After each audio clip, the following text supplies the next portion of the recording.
আসসালামু আলাইকুম। আজকে রাইট ফর্ম অফ ভার্বসের তোমাদেরকে প্র্যাকটিস করাবো। তো প্র্যাকটিস করার সময় প্রত্যেকটা গ্যাপে অ্যান্সারটা কেন হলো, কিভাবে হলো, নিয়মগুলো বলে ধরে ধরে আমি তোমাদেরকে ইনশাল্লাহ বুঝিয়ে দেব। আশা করি এইভাবে কয়েকটা বোর্ড প্র্যাকটিস করলে তোমার রাইট ফর্ম ভার্বের সকল সমস্যা সংশয় দূর হয়ে যাবে ইনশাআল্লাহ। তো আমরা আর কথা না বাড়িয়ে শুরু করব। তবে বলে রাখি, আজকে প্র্যাকটিস করার জন্য আমরা 2025 সালের সকল বোর্ডের প্রশ্ন নিয়ে হাজির হয়েছি। তো প্রথমে আছে হলো বরিশাল বোর্ড 2025। প্র্যাকটিস করার আগেই আমরা একটা কাজ করব, প্যাসেজটা প্রেজেন্টের নাকি পাস্টের এটা আমরা বুঝে নেব। এই প্যাসেজটা হলো প্রেজেন্টের, কারণ এটা কোনো গল্প না, ইতিহাস না, ঘটনা না। তাহলে এই প্যাসেজটা প্রেজেন্টের। কি আছে দেখো, in the current social and economic system of Bangladesh every on dash depend on his income. তো দেখো এখানে আছে ডিপেন্ড, আছে সাবজেক্টে আছে হলো এভরি ওয়ান। তো সাবজেক্ট হলো সিঙ্গুলার, প্যাসেজটা প্রেজেন্টে। প্রেজেন্ট টেন্সের সাবজেক্ট থার্ড পারসন সিঙ্গুলার হলে ভার্বের সাথে এস বাই এস যুক্ত হয়। তো ডিপেন্ডের সাথে এস যোগ করলে কি হবে, depends on his income in order to. গ্যাপের আগে দেখো টু আছে, গ্যাপের আগে টু থাকলে ভার্বটার বেস ফর্ম বসে যায়, যেমন আছে সেভাবে থেকে যাবে। তা টু এর পরে মিট, মিট বসে গেল, the daily needs. How ever, যাই হোক, many people of our country, আমাদের দেশের অনেক লোক ড্যাশ নট। এইখানে একটা কথা শুনে রাখো, যদি এই ভার্বের আগে নট থাকে তাহলে আমরা নটের জন্য এর আগে সাধারণত ডু ডিড ডাজ ব্যবহার করি, না হলে ক্যান কুড ব্যবহার করি, মাঝে মাঝে শুড ব্যবহার করি, মানে এক কথাটা অক্সিলারি ব্যবহার করতে হয়। তো তুমি এখানে ডু ব্যবহার করতে পারো, আবার ক্যানও ব্যবহার করতে পারো। দেখো আমি অ্যান্সার লিখেছি do not earn.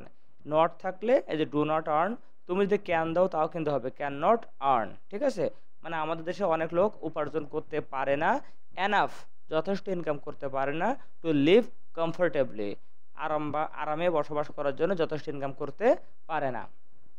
People of low income are too দেখো টু আছে, গ্যাপের আগে টু থাকলে সাধারণত ভার্বের সাথে কি হয়, ভার্বে কোনো পরিবর্তন হয় না।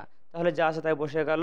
এ lot to buy food, cloth and medicine, because prices of everything, prices মূল্য, হ্যাঁ, অফ এভরিথিং আছে rise high day by day. দেখো ডে বাই ডে মানে দিনে দিনে যেটা হচ্ছে এটা হলো কন্টিনিউয়াস, আর কন্টিনিউয়াস মানে হলো বি ভার্বের পরে আইএনজি যুক্ত হবে। যেহেতু প্যাসেজটা প্রেজেন্টে আছে আমরা বি ভার্ব অ্যামিজার ব্যবহার করতে পারি। তো দেখো সাবজেক্ট ছিল প্রাইসেস প্লুরাল, এই জন্য আমরা কি দেবো, এম দেবো না, এম তো শুধু আয়ের সাথে বসে। ইজ দেবো না, ইজ তো সাবজেক্ট সিঙ্গুলার হলে বসে। এই সাবজেক্টটা কি আছে, প্লুরাল, তাহলে আমরা কি দেবো আর, আর ভার্বের সাথে ING, are rising day by day. Generally সাধারণত পিপল ইন রুরাল এরিয়াস, গ্রাম অঞ্চলের লোকজনগুলো আছে ড্যাশ দ্য প্রেশার, তারাই এই প্রেশারটা বোধ করে। তো দেখো আপাত দৃষ্টিতে এই গ্যাপে কোনো আমরা নিয়ম পাচ্ছি না। আসলে নিয়ম পাই না মানে কি, রাইট ফর্ম ভার্বের আমার একটা ভিডিও আছে, তোমরা সেটা দেখতে পারো, সেখানে আমি 21টা নিয়ম নিয়ে আলোচনা করেছি। তো ওই যদি কোনো সাধারণত নিয়ম না থাকে আমরা একটা কাজ করি, সেটা হলো প্যাসেজ যদি প্রেজেন্টে থাকে ভার্বটা প্রেজেন্টে বসে যাবে, আর প্যাসেজ যদি পাস্টে হয় ভার্বটা পাস্টে বসে যাবে। তো এখানে সাধারণত কোনো নিয়ম নাই, প্যাসেজ প্রেজেন্টে, এজন্য ফিলে বসে গেল। The pressure even more as they earn less. হ্যাঁ, এখানে নিয়ম নাই বলাটা আবার ভুল হবে, এই যে অ্যাজ আছে, অ্যাজ কিন্তু একটা কনজাংশন, আমার ভিডিও দেখলে বুঝবে ওখানে দেওয়া আছে and but or that as since because, এইগুলো দ্বারা দুটি ক্লজ যুক্ত হলে উভয় ভাষা সেম টেন্স হয়। তো এই পাশে দেখো আর্ন আছে প্রেজেন্টে, এই পাশে ফিল প্রেজেন্টে বসে যাবে। ওকে, তারপরে আমরা যাই যে নম্বরে, দেখো ইনফ্যাক্ট মূলত দে আছে have fewer opportunities to improve there financial condition. তো দেখো এই গ্যাপে আমরা আপাতত কোনো নিয়ম পাচ্ছি না, এইগুলোতে যেমন নিয়ম ছিল, তো নিয়ম নাই, তাহলে কি প্যাসেজটা যেহেতু প্রেজেন্টে এই ভার্ব প্রেজেন্টেই বসে যাবে, হ্যাভই বসে যাবে। ঠিক আছে, তারপরে দেখো হোয়েন প্রাইজেস গো আপ, যখন কোনো কিছুর মূল্য বৃদ্ধি পায়, গো আপ বৃদ্ধি পায়, মেনি ফ্যামিলিস অনেক পরিবার ড্যাশ নট, এই যে গ্যাপের মানে ভার্বের আগে নট আছে, ভার্বের আগে যদি নট থাকে তাহলে আমরা কি করি, ওই যে do did does can could এইগুলো ব্যবহার করতে হয়, তাই না? তাহলে আমরা কি করব, যে যখন দাম বৃদ্ধি পায় অনেক ফ্যামিলি কি করে না, dash buy enough healthy food, যথেষ্ট স্বাস্থ্যকর খাবার কিনতে পারে না।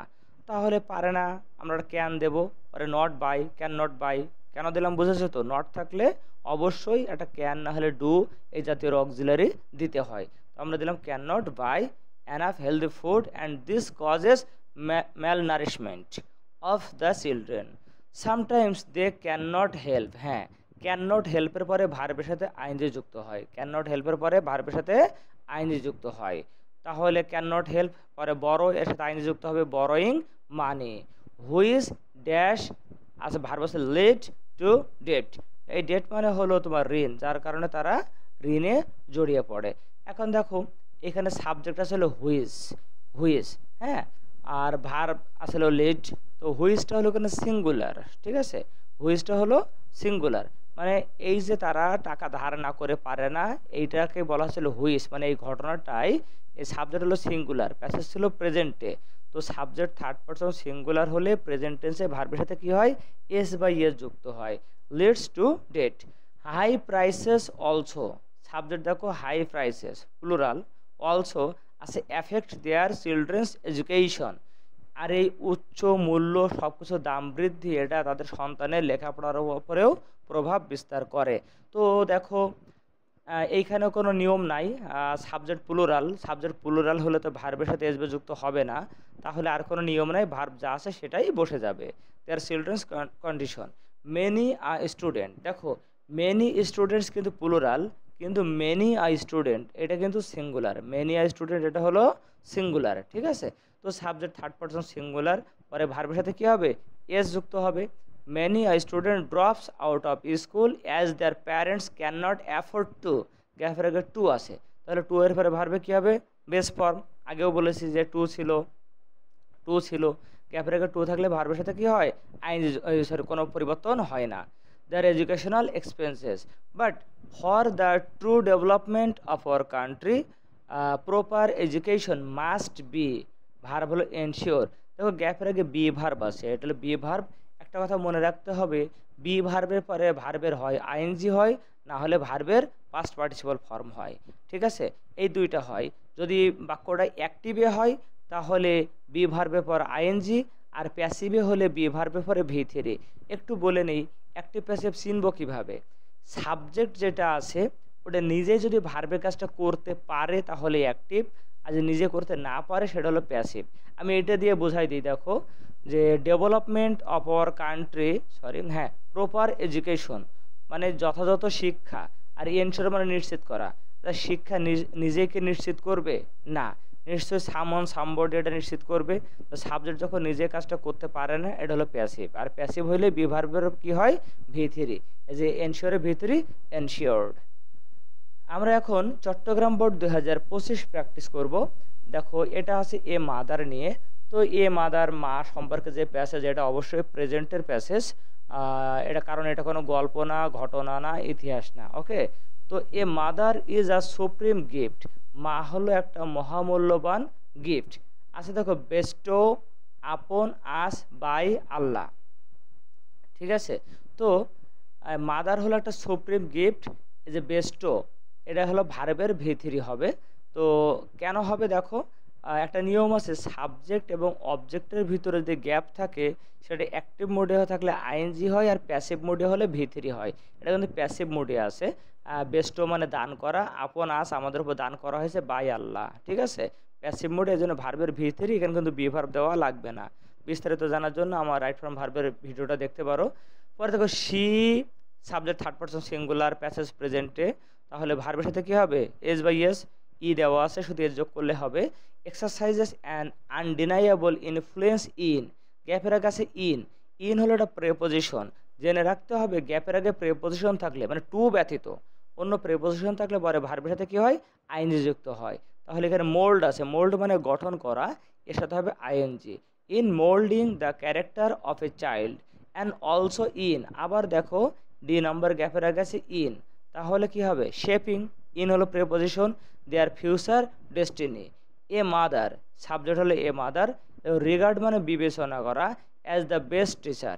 এবার দেখো এটা অ্যাক্টিভ না প্যাসিভ, একটু আগে যেটা বললাম, দেখো রিগার্ড মানে বিবেচনা করা, অ্যাজ দ্য বেস্ট টিচার, মানে সর্বোত্তম শিক্ষক হিসেবে মাকে বিবেচনা করা হয়।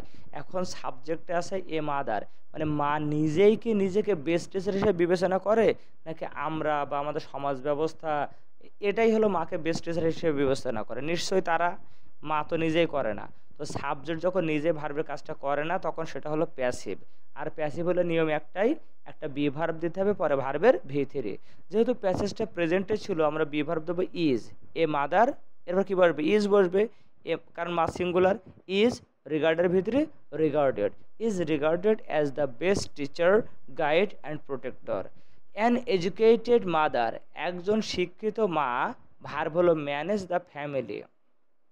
তো আমরা একটা কাজ করতে পারি, এখানে কোনো নিয়ম যেহেতু নাই, আমরা সাবজেক্ট দেখছি singular, third person singular, passage কিন্তু প্রেজেন্টে ছিল, তাহলে ভার্বের সাথে এসবে যোগ করবো। এখানে ম্যানেজার একটা এ বাদ পড়ে গেছে, টাইপিং মিস্টেক। তাহলে অ্যান এডুকেটেড মাদার, তাহলে আমি এস যোগ করে দিই, তাহলে কী হবে, ম্যানেজেস দ্য ফ্যামিলি। হ্যাঁ, তোমরা এখানে আবার ক্যান ম্যানেজও দিতে পারো, অর্থ মেলানোর জন্য একজন মা পরিবারকে ম্যানেজ করতে পারে in a far better way, অনেক ভালোভাবে, দেন আ মাদার, সেই মায়ের চাইতে, হু হ্যাজ, গ্যাপের কাছে হ্যাজ, এটা হলো একটা হ্যাভ ভার্ব। হ্যাভ ভার্বের পরে ভার্ব আসলে তার অবশ্যই ভার্বের পাস্ট পার্টিসিপল মানে ভি থ্রি বসে। হ্যাভ ভার্বের পরে যাই আসুক তার ভি থ্রি। তো এই হ্যাজ কিন্তু একটা have verb, have, has, had, এদেরকে হ্যাভ ভার্ব বলা হয়, তোকে ভার্বের ভি থ্রি। তো এই হ্যাভের আবার ভি থ্রি কি, হ্যাড, তাহলে অ্যান্সার হবে কি, হ্যাজ হ্যাড নো স্কুলিং। ঠিক আছে, তারপর দেখো শি, এই যে শি থার্ড পারসন সিঙ্গুলার, অন্য কোনো নিয়ম নাই, বি ভার্ব। তো শির পরে প্রেজেন্ট টেন্সে কোন বি ভার্ব বসে, ইজ বসে, প্যাসেজটা তো প্রেজেন্টে তাই না, এজন্য আমাদের ভার্ব প্রেজেন্টেই বসবে। She be verb is more interested in, এই দেখো গ্যাপের আগে আছে ইন, তো ইন তো প্রেপোজিশন, পরে ভার্বের সাথে কী হবে, আইনজে যুক্ত হবে তাই না, the getting her children educated. পরে দেখো she subject third person singular number, আর কোনো নিয়ম নাই, তাহলে ভার্বের সাথে কী হবে, S by S, she sacrifices her own happiness, তার নিজের সুখকে তিনি কুরবানি করেন, ত্যাগ করেন। টু, গ্যাপের কাছে টু, টু থাকলে ভার্বে কোনো পরিবর্তন সাধারণত হয় না, তাহলে এনশিওর, এনশিওরে বসে যাবে, টু এর পরে নো চেঞ্জ আমরা দিলাম। A better future for the children, so often, তাই প্রায়ই, ইট, এটা একটা ইন্ট্রোডাক্টরি, ইট, সে, আচ্ছা সে, এখন ইট তো সে করতে পারে না, ইট হলো এটা, সে তো আর বলতে পারে না, তাহলে এটা প্যাসিভ।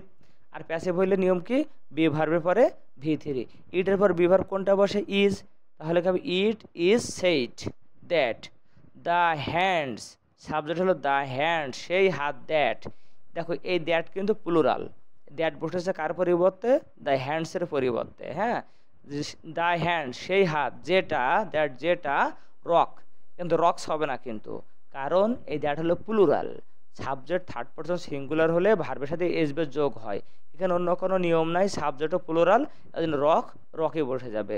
দ্য ক্রাডেল, মানে যে হাত দোলনা দোলায়, ড্যাশ দ্য ওয়ার্ল্ড, এই যে রুল, রুলে বসে যাবে, প্রেজেন্টে বসে যাবে, এটা কিন্তু একটা প্রবাদ, যে হাতে দোলনা দোলায় সে হাত পৃথিবীকে শাসন করে, বা সে হাত পৃথিবীকে চালায় বা চালাইতে পারে। ঠিক আছে, তো আজকে এই পর্যন্তই, ইনশাল্লাহ আমরা আগামীতে আরও কয়েকটা বোর্ড নিয়ে প্র্যাকটিস করব। টিল দেন, আল্লাহ হাফেজ।